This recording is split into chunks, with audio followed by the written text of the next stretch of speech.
Hi everyone, and welcome back to my channel. I am the Motorcycle Rescuer, and this is Motorcycle Rescuer.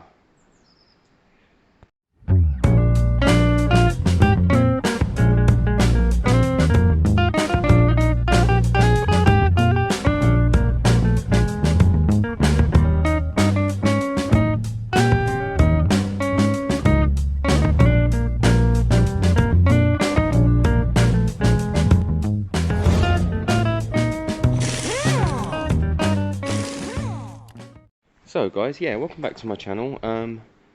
I've been trying to put out 2 extra videos a week at the moment because I edit so much on the weekends to get it kind of under 30 minutes that I kind of hate losing the extra footage. I think it's unnecessary. So I'm kind of just dumping bits together for Tuesday and Thursday and putting on as much as I can. Now, I know they're not as focused as they should be, but it's just me throwing them up. It also does help me out, guys, because at the moment I get kind of 1,000 views, 500 on each one on the weekend. Immediately, I mean, it goes up in time. So now I get 2,000 views a week, roughly, which is doubling and handy. But anyway, priority today, er5, absolutely priority. I'm going to go through that in a minute. Second, DNA. If we're lucky, we'll have a little look at the pulse. There's something about the pulse, I don't know if it's me being me, and it just desperately needs saving. And I think that's what it is. I think you look at it and it's in a shocking state and it desperately needs saving. This bike is going to cost me more to save than it's worth. But, you know, I like saving a bike. That's what I'm like. And I just can't wait to hear that 2-stroke. So, back to the er5. Right. A couple of people mentioned some things. One was an old family friend, actually. I met an old family friend that I met for the first time at a funeral a couple of weeks back called Kev. And first time I met him, and I was telling him about my YouTube channel. I was being a bit big-headed, you know, build bikes, blah, blah, blah. And then he goes, oh yeah, by the way, me and my mates build Mark 1 fire blades from top to bottom. And they're like professional bike builders. So it's extremely helpful having Kev. So Kev and someone else mentioned that the carbs should block the fuel, and of course you're spot on. But the reason the suction taps were put on these is because it's just so common that the floats go wrong. A tiny piece of gunk gets in there, or it traps open, and under normal running conditions with a suction tap, then it wouldn't matter too much. So I do want it to be original, hence why I've spent a few pounds on getting replacement taps. So this is what I ordered. I ordered this, which is a basic Chinese suction pump, yeah, for like a GY6 or something. So I don't know how much this puts out. I don't know how reliable it would be, but I thought it's worth a shot for like £8. I've also ordered a rebuild kit from my one. So my one's here. I've ordered a rebuild kit. They've been a bit slow on the uptake actually, but there is a rebuild kit coming. Now, just to back myself up, I ordered this. And this is a GS500 one, exactly the same GS500, same output, same input. And I've tested this one and I know it works. Now, the way I tested it is what I did last week. When it's on prime, you should be able to blow air through. Simple as that. When it's on prime, air should blow through. Have a listen. Let me see if I can selfie this. Hang on. Okay, so what are we on now? Obviously not prime. Right, let's chuck it to prime, which is reserve. Prime. There you go. So prime. So we're on prime now. So okay. Pull it to on or reserve. On and reserve. Same. So we know that this one's working, we know it's got a diaphragm, and we'll check it when it's on the bike anyway. So that's perfect. Once I've got all that set up, then new oil filter for the er5. Hopefully it's the right one, it appears to be. And I've got brand new oil for the er5 as well. So today this bike should be up, running, and it should be just good to go. It should be all set, done and dusted. The air filter got a bit of a soaking last week, but I don't think I don't think it will affect it. I should have ordered a new one in hindsight, but it seems okay. So what I'm going to do is I'm going to hook everything back up. That's doing its job. It's on a suction, and I will test it briefly by sucking on it when it's all back on the bike. But my plan right now is to get this bike back into one piece. I have to remind myself not to try and fire this thing up, because it is, in fact, I'm going to lose the key. The key is going up here, because obviously it is completely free of oil at the moment. So I won't film this, but I'm going to be throwing the airbox back on and chucking on. I'm just dangling the pipes for that for now. Just getting it kind of all ready. So guys, airbox is back on. We didn't lose any significant amounts of coolant, but you'd be nuts not to top it up at this stage, because this is kind of one of the last stages of this bike now. Everything is nipped up as if it's staying like that, okay? So top it up before you throw the tank back on, and then you're sorted. I was looking at the tap. It's going to be quite hard to seat the tap. I was hoping I could screw it on here, but I'm going to be honest with you guys. This bike has a bloody fuel gauge, a working one at that. So this bike doesn't need on, off and prime, okay? It just needs to be on a setting and tucked away. And that's what I'm going to do. I'm going to tuck it away under here, and that's going to be how it works, okay? So it'll just be kind of somewhere in there. Obviously I've got a rebuild kit coming. If I feel really funny about it, then I can chuck that on and put the original back on. That I could go down that route, me being me, but for now I'm going to throw this on. I want this to be a riding bike again today, and I need to check the engine again, because it's had shitloads of fuel and thin oil go through it. Now I'm sure it's fine, because I never run it for any significant amount of time, but I need to check this one properly once I'm running it. I need to, in my head, it's got to be right. It can't be doing any of that silliness again.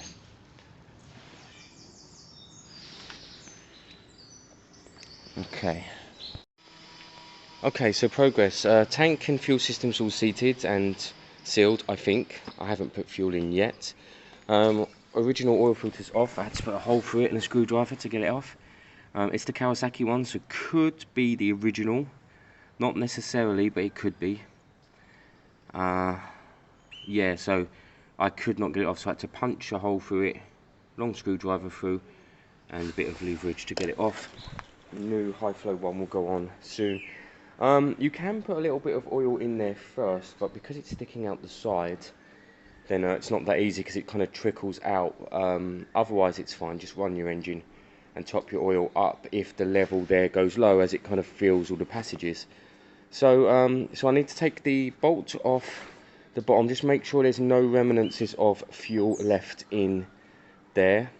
Then I'm going to be filling up the tank with fuel, and then going to get more fuel. So I am on the reserve setting, because we have a fuel gauge here, so it just doesn't matter. I'm on the reserve setting down there. That's a suction setting. It will only work with the suction pipe connected, which it now is. Otherwise it's not pumping. So we've got a suction pipe here that's on, that will be doing the suction, and the fuel will only flow while that's happening.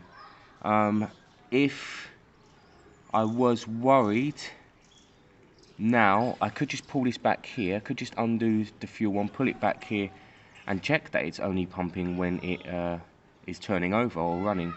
But it's fine, I'm sure, because I tested it. I bench tested it. It is doing what it should be doing, so that's good. So it's hard now, because I'm almost nervous. I don't want to ruin more oil. The oil's, £25 a pop, but also I want this bike to be up and running properly. So I'm going to drain anything that's left in that bottom bolt. It will be fuel-y and watery. New oil filter on, new oil in, fuel in the tank. Idle it for a good long time today to charge the battery and to make sure nothing's going wrong. And then just keep an eye on it today. Fire it up a few times. Keep dipping the oil, see what's going on. But we're getting there. Okay guys, so at the moment we've got about 3 litres of petrol in there, that's great. Oil filter's down here, I need to put a touch on it before throwing it in. Smith & Allen are using a new bottle, which is interesting. I'm not keen on the size of the spout. I mean, that's ridiculous. I could fist that. It's a bit annoying, but it's not a huge issue. I mean, when you've got that to go into there, so but maybe it's for boxing reasons. Maybe because it got into that little box over there, so it could be that. But I stand by these oils. They're made in the UK. They're made to a great standard, and they're reasonably priced. They're not cheap supermarket crap ones either. They're decent. So I stand by these oils always. Right, oil filter on, a smudge of oil around the top, so that when it's next due, it will be easier to get off than the last one was. 3.4 litres roughly.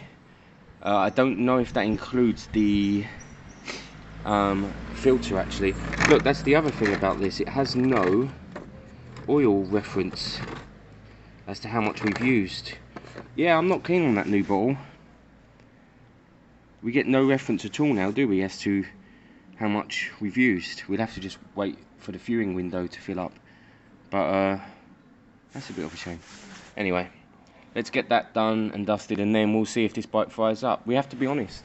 This bike ran with loads and loads of fuel in its oil. When I say ran, briefly, guys, extremely briefly. But we do have to bear in mind that, you know, it could be toast. It isn't. It isn't, I'm sure, but it could be. So this will be first startup after incident actually, and it will be fingers crossed for me. So I put in 3.1 litres instead of 3.4 yet. I want to just circulate it a little bit. So spin the engine over. This will be our first chance to see if it's a good engine still. The carbs are bone dry, so they'll need to fill up a few seconds. I don't know how much juice the battery has either, but let's get it kind of warmed up for a few seconds. Let's see if we still have a running bike to start with. And if it seems okay, check for drips in the oil filter and the drain plug. And then we'll check the oil levels and top them up after 30 seconds to a minute. Now I want the oil in the window to be kind of halfway on this occasion, so that we can keep an eye on it anyway and see if it lifts over the next couple of days. But I don't think it will. We've done everything now to make sure it doesn't. So first start up since incident. Let's see. I'm nervous.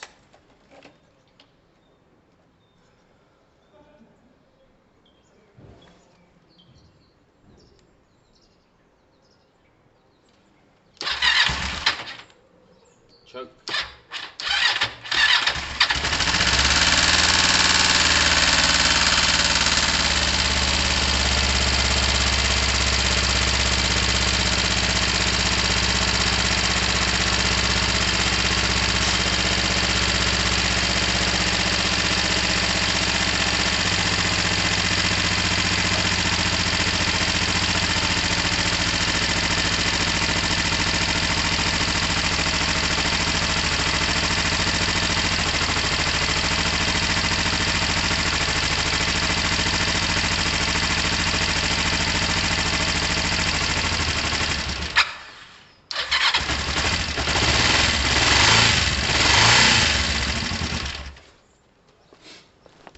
Sounds fine, no smoke. Oil level is now quite low. You see it there, it's at the bottom, it's near the bottom line, it's right there. So that's good, because I want to keep an eye on it. I'm going to top it up a touch. To be fair, I'm going to wait for it to sit a minute. I'm going to top it up a touch, get it kind of halfway, and then I'm going to actually let this idle for a good 5 or 10 minutes. It stopped idling there because I turned the choke off, guys. Don't worry about that. I don't know if the idle is set either as well. The fact that it started so quick, actually, considering it hadn't sucked any fuel up yet, was interesting. So I'm going to top that oil up, and then I'm going to push this bike aside. It's going to run for a good 5, 10, 15, 20 minutes, and I'll know that the oil level is at a decent level. So the oil level's just above halfway. Fuel's in, coolant's topped up, I'm going to let this bike run for 2 minutes. You're going to see the whole 2 minutes. Make sure it's not smoky. Make sure it doesn't sound weird. Make sure it idles at some point. Let's see what we're really working with.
Choke.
Okay guys, couple of things we're keeping an eye out for. The smoke is back, but remember, it had all that crap thrown up into the engine, so it now needs to kind of circulate, clean itself out.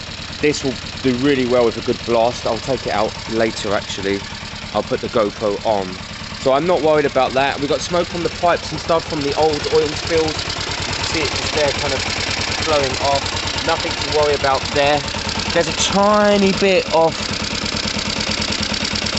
something here, possibly fuel, but again,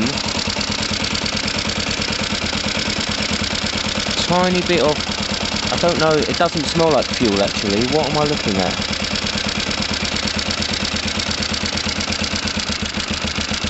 What's that there? That's fuel. Nope, that's coolant. Hang on. Right, where might that be coming from?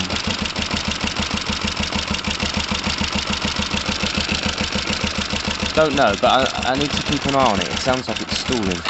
Interesting. Right. Let's see what's going on. I think the left carb isn't nipped up enough. there's something going on here. It's a new gasket. I think I need to nip it up more.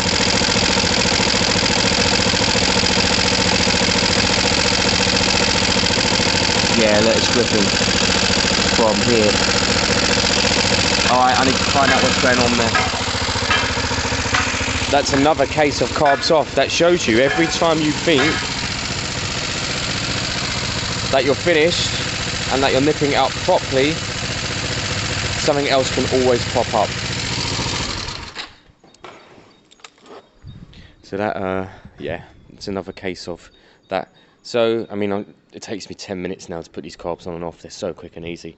But, yeah, that does give you an idea of how repetitive building bikes can be. And when you're doing it properly and you really want it to be right, then you put a lot of pressures on yourself, you know. See, I know that exhaust pipe needs a good old clean, and because if someone comes to look at this bike and the exhaust is smoking like that, they're going to be like, what?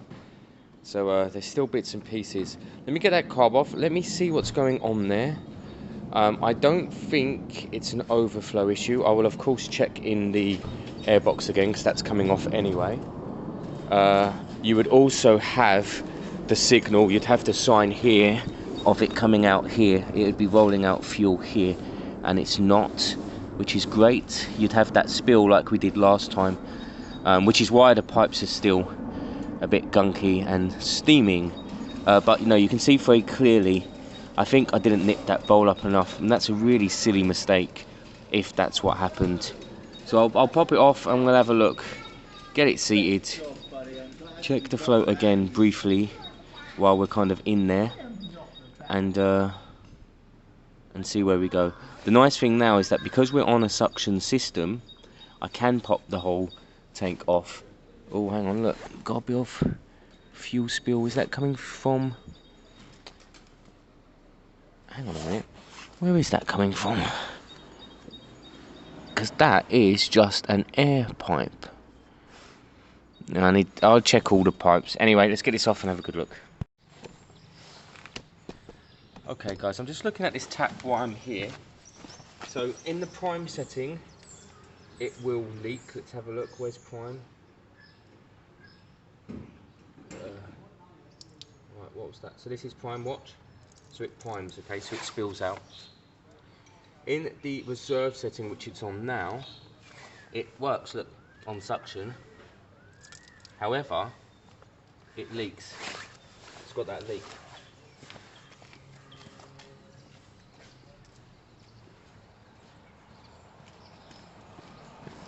So that's where our leak was coming from. Look, it flows out.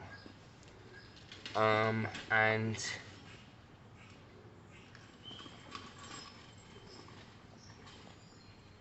see it? It drips out. So when it goes on the suction system, it's fine, but then it just drips out for ages afterwards. And on the on setting, it doesn't do anything.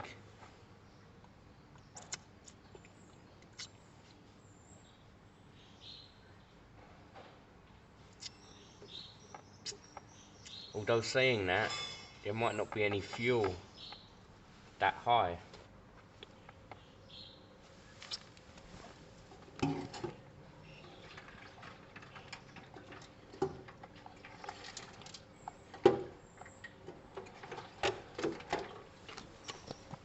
No, it's just not working. So back to reserve.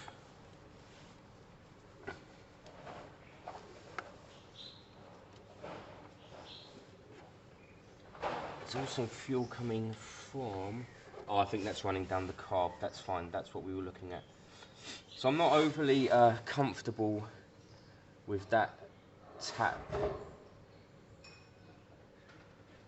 That's my fault, that drip there, because I haven't sealed them and I'm pulling on them right now. Although, hang on a minute, did fuel just come out of there? Ah, look, fuel's coming out of there. Fuel's coming out of the suction and my spit, lovely. Let me just double check that is fuel and not just my spit. That's interesting. No, that's fuel.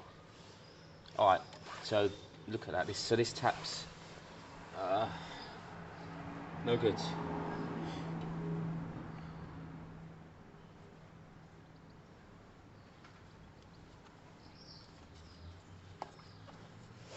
So at the moment that tap's no good either. So hopefully my rebuild set will turn up today for my tap. We never know, but I still need to pop the carb and just make sure it's sealed properly and it's not leaking, because that's going to be an issue as well. So I'm just waiting for the fuel to drain fully because it's just so much easier.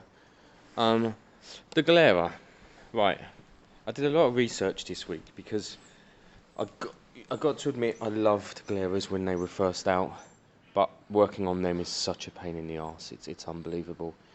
Here's my theory. Well, here's what I know actually.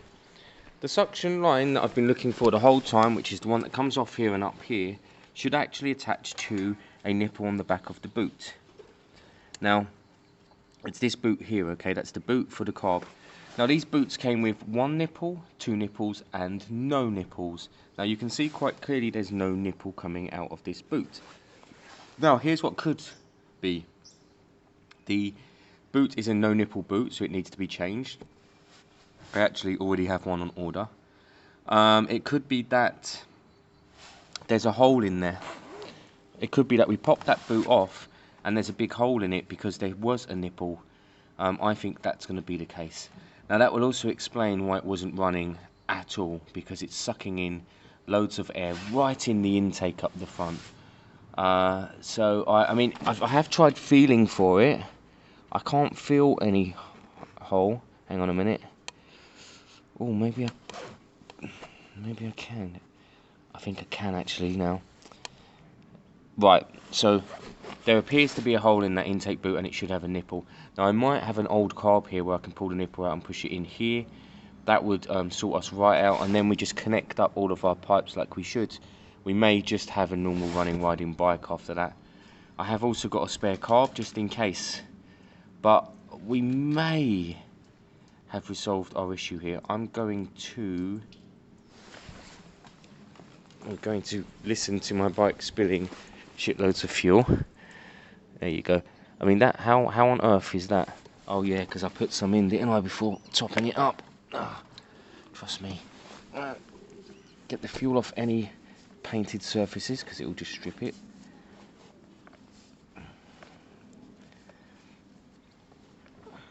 There you go.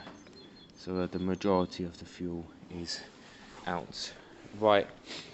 Yes. So take the carb off, take the boot off, put in a nipple if there isn't one. Like I'll have to scavenge one off something, and put it back on and test it. That could be the works. That could be all it needs, and it's sorted.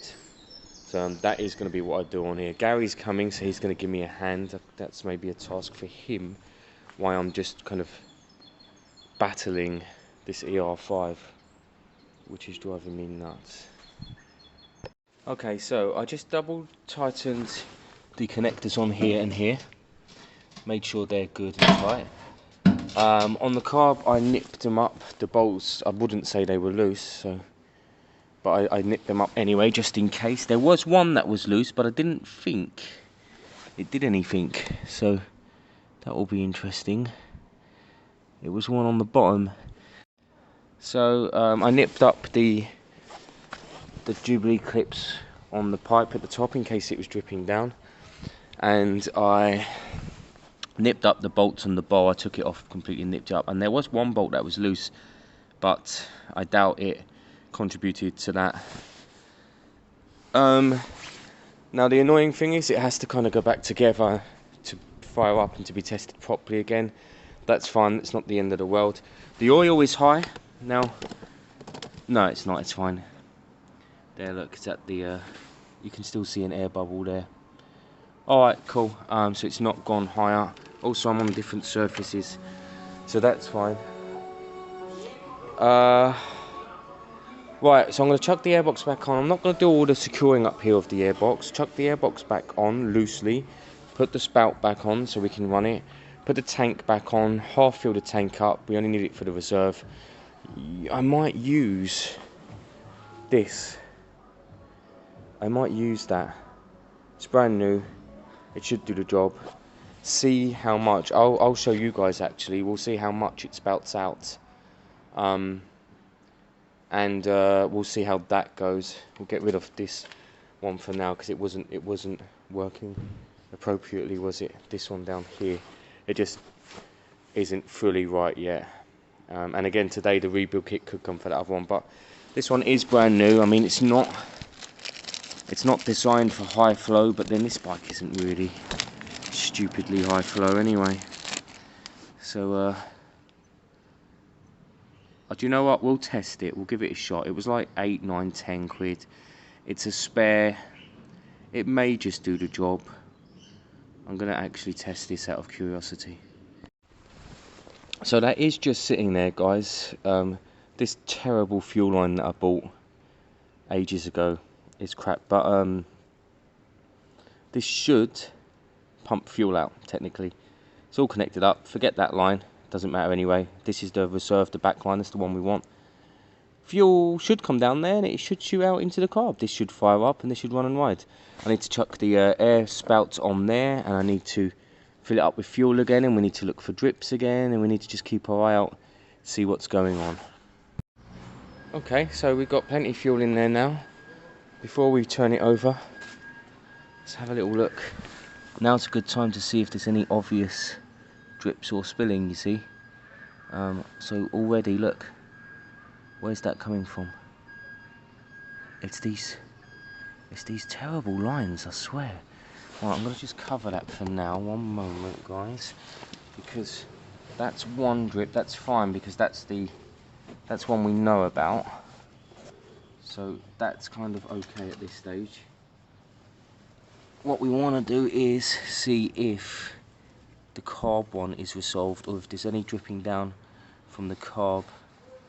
So let's see if we fire up anyway, and then I'll come back after 30 seconds or a minute and we'll have another look, see what's going on. It may not even fire. Make sure, yeah, we've still got the same level.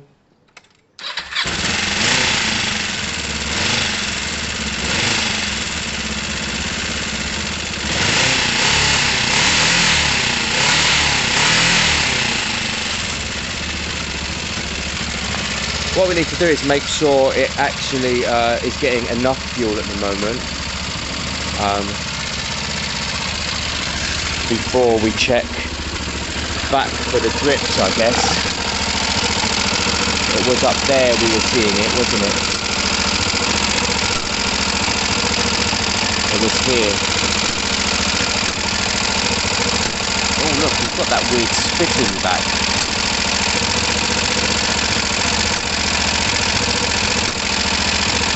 We're also keeping an eye on this hole here to make sure we don't want any fuel coming out there. That means fuel is coming in and coming out, and we're checking there for drips.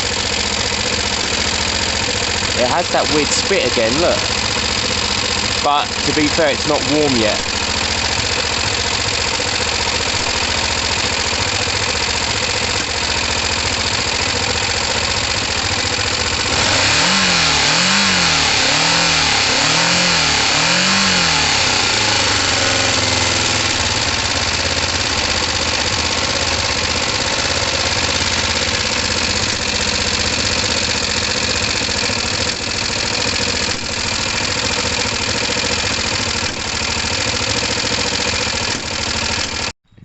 Okay guys, so I'm struggling down here. I think that fuel filtered, that fuel pump just wasn't putting out enough. That's why it was back spitting. I think it wasn't even.